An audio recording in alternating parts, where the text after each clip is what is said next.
Today's video is a comparison of Android handheld consoles, and we'll be taking a look at these two specific devices. The one on top is the Odin 3, which uses a Snapdragon 8 Gen 2 processor. The one below is the AYANEO Pocket Fit, which uses a Snapdragon G3X Gen 3. So for today's video, I actually want to primarily show you all a comparison video of these two machines, specifically regarding their performance in tweaking and running emulators and games at this current stage. We'll be looking at how they handle emulator games. Oh, and of course, I'll also briefly discuss the hardware components with all of you. Okay then, let's begin by discussing the hardware section. In fact, from this video, you can clearly see that the Odin 3, in terms of its appearance, craftsmanship, and overall texture, surpasses the Pocket Fit significantly. It offers a superior feel and finish across the board. Overall, the Pocket Fit, comparatively speaking, has a much more pronounced and noticeable plastic feel to it, which is quite evident more so than the other device.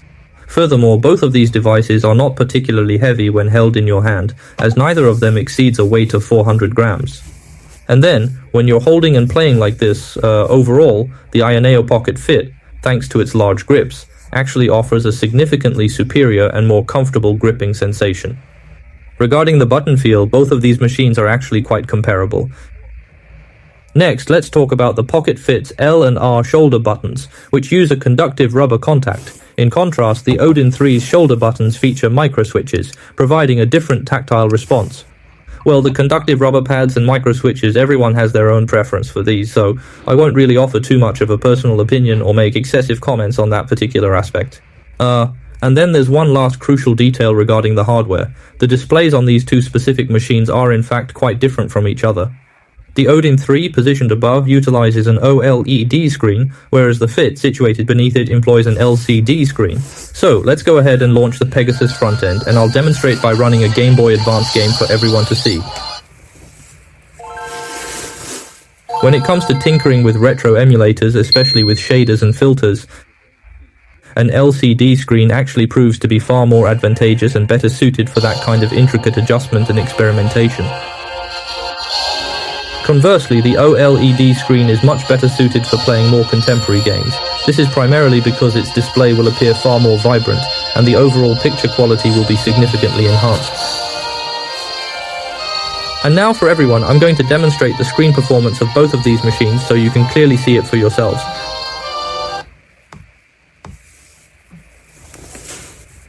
And now we're getting into the main segment of this video. I'll be running through a series of emulators across both devices, providing you all with a comprehensive side-by-side comparison of their performance. First off, let's talk about the Nintendo Switch emulator. For those of you who know a bit about this, you'll be aware that the NS emulator is quite dependent on open source drivers. Therefore, for playing NS emulator games, the Fit is definitely going to perform much better than the Odin 3. For instance, let's open up this very same game on both devices, Pokemon Violet, and see how it performs, shall we? I will run a few emulators to provide a comprehensive comparison for everyone.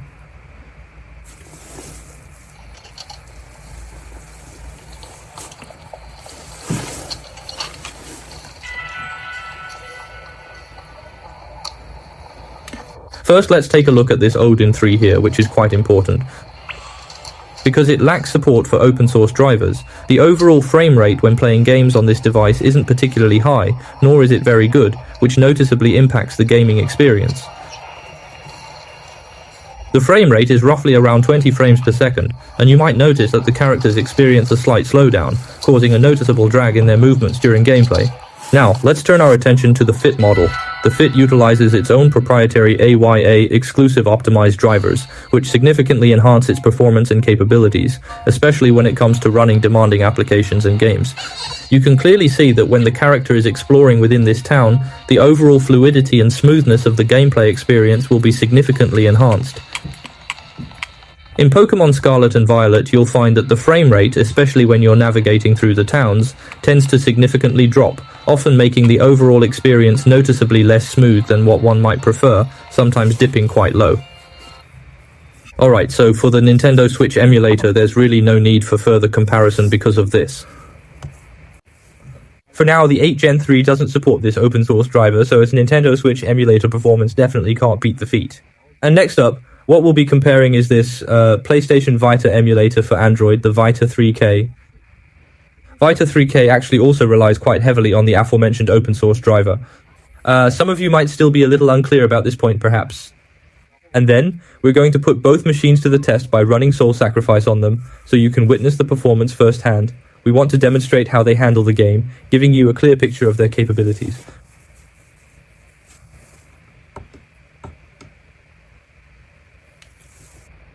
Recently, the PlayStation Vita emulator on Android has finally started receiving updates, and it's rumored that a prominent developer from the PC version has taken charge, meaning this emulator is finally something we can truly anticipate and look forward to.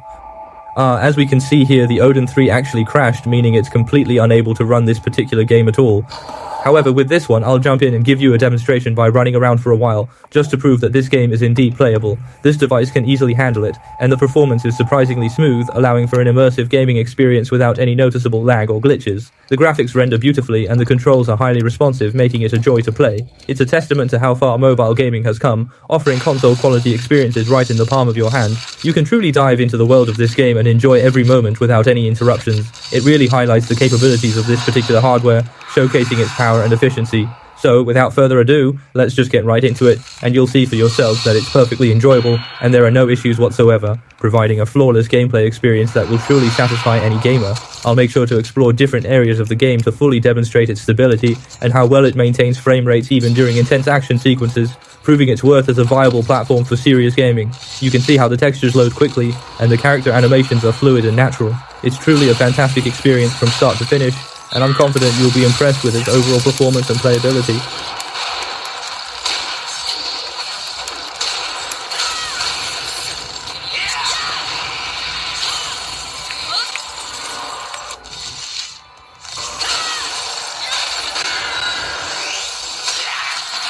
Everything seems fine. Since there are no issues, we won't be running this particular game any further in the demonstration. And then, following that, we're going to proceed to compare it with the next emulator, specifically this Wii U emulator. Indeed, the Wii U emulator similarly requires the assistance of this very open-source driver to function properly. For instance, regarding Twilight Princess on the Wii U, both of these machines have been upgraded to the latest CEMU 0.3 version. The one displayed below is utilizing the localized Chinese version, while the upper one is the official original release.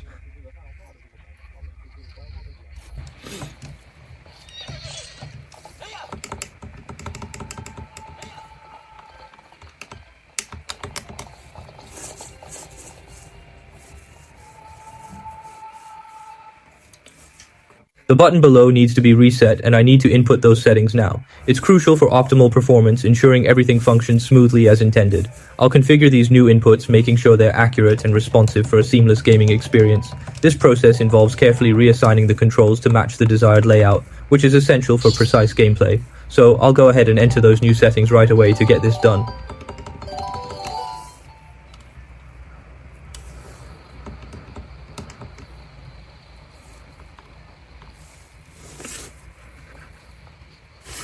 The primary concern is the map located in the bottom left corner. Despite updating to the very latest version, due to the absence of open source driver support, the map on the Odin 3 still remains non-functional. However, the Feet device experiences absolutely no issues with it at all. Alright, and I won't be demonstrating this emulator anymore. As you've probably noticed, this episode of my video is primarily centered around the open source driver. This open source driver is an unavoidable topic.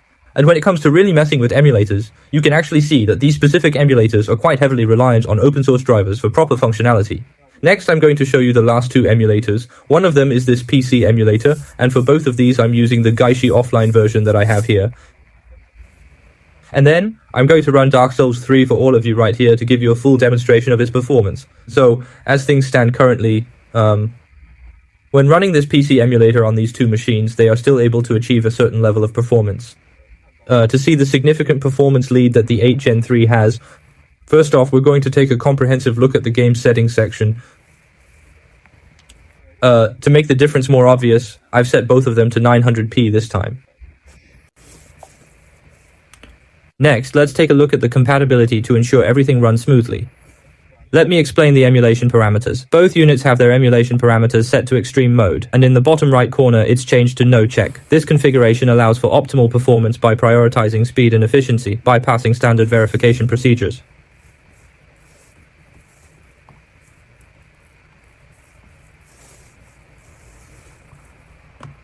Regarding the remaining aspects, this particular device is currently utilizing the Qualcomm driver, whereas the other is equipped with and running on the very latest open source driver available. This distinction is crucial for understanding their performance and capabilities in various tasks. Alright, let's dive into the game on both of these machines right now and thoroughly examine their performance, shall we?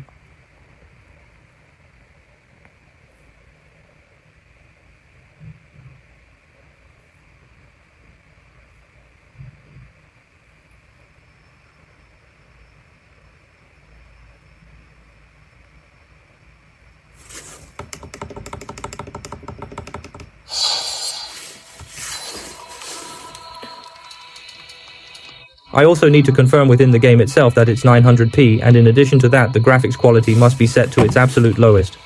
Okay, so just to confirm, this device is also set to 900p, and the graphics quality is definitely on low. We need to make absolutely sure of that.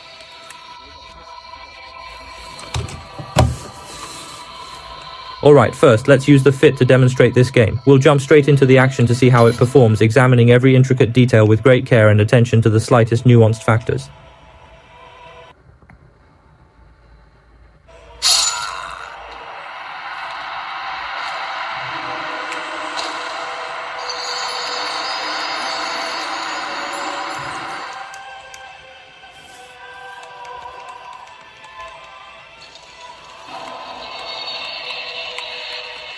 It's around 40-something frames. Now let's take a closer look down here at this part. Let's head back now and go up onto this bridge. We can check things out from there. It'll give us a better view to observe from.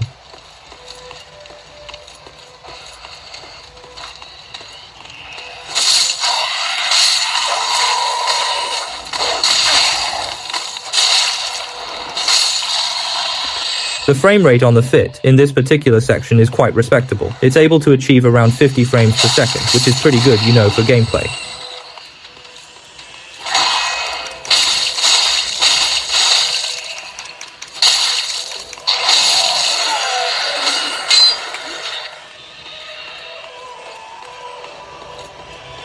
So on this side, where the system is under more significant pressure and the workload is quite heavy, we're observing a performance of roughly 45 frames per second. Alright, next up, we'll shift our focus and delve into the Odin 3. Let's check it out.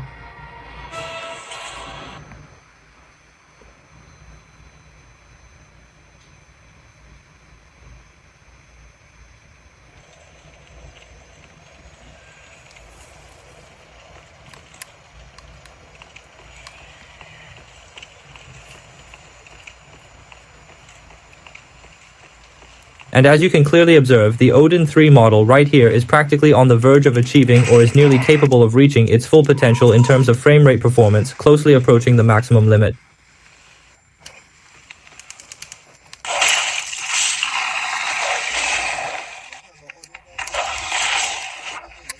It can pretty much run at 60 frames per second.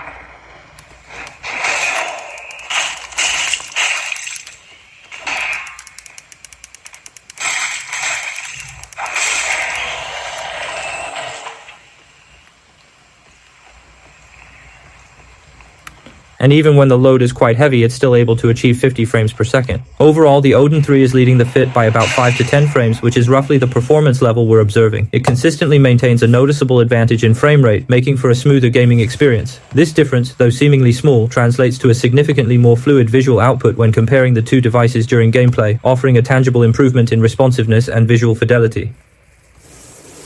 Actually, as you can clearly see from this video, the difference between these two devices isn't really as significant as one might initially imagine. Alright, to wrap things up, we're going to take a look at the PS3 emulator. For this PS3 emulator demonstration, we'll be running a title, specifically the game Gundam EXVS, just to show how it performs on this system, giving you a full picture of its capabilities.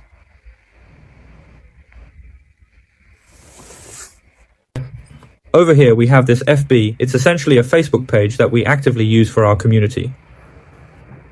Both devices are now running the game. I have successfully launched it on both, so you can see they are both up and running simultaneously. This setup is crucial for what we are about to do, allowing us to interact seamlessly between the two. It is really quite a neat trick to get them both synchronized like this, ensuring a smooth experience throughout the process. So, to reiterate, both screens are active, displaying the game, and we are ready to proceed with the next steps now that everything is properly initialized and set up for action. This synchronization is key to our objective, providing a robust and responsive environment for our demonstrations and tests, ensuring everything runs perfectly in tandem.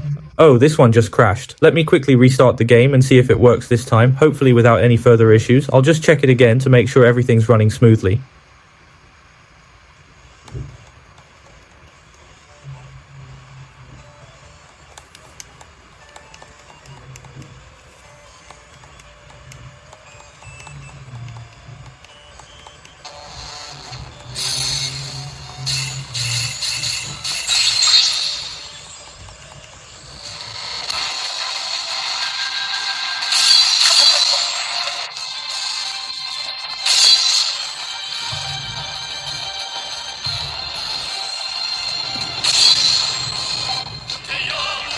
This game, in reality, frequently experiences significant lag issues on older Android versions, especially when you're on this very specific screen. So actually, if it just gets stuck right here, you just leave it like that for an extended period of time. Once its cache has completely finished loading, it will then automatically proceed to display this very screen. Once it's successfully loaded, you won't have any problems entering the game later. It should then run smoothly, allowing for a seamless gameplay experience without any further interruptions, and you'll be able to play without any hitches.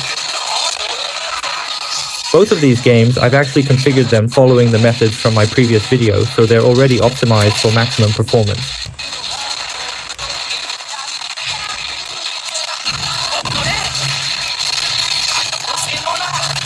Over here, it's maxing out at roughly 30 frames per second. However, typically, it's running at about 20 frames per second. And the audio experiences a significant amount of stuttering and choppiness, making it quite disruptive and affecting the overall experience. And now, for the main event, let's turn our attention to the highly anticipated Odin 3, a device that promises to deliver an unparalleled gaming experience with its cutting-edge features and powerful performance. We'll examine its specifications, design, and overall capabilities to see how it stacks up against the competition and if it truly lives up to the hype.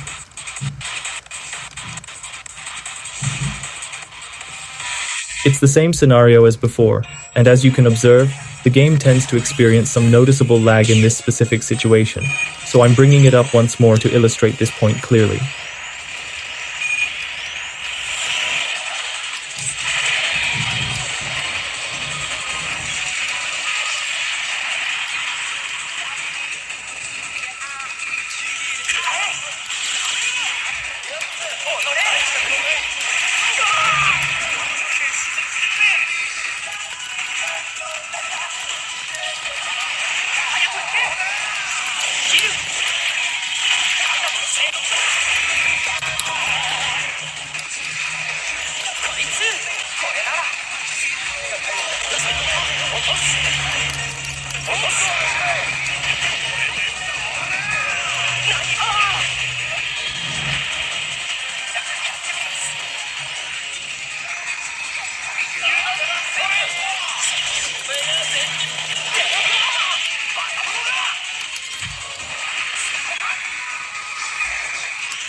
Overall, it's pretty clear that when it comes to playing this particular game, the Odin 3 offers a significantly smoother experience compared to the Fit.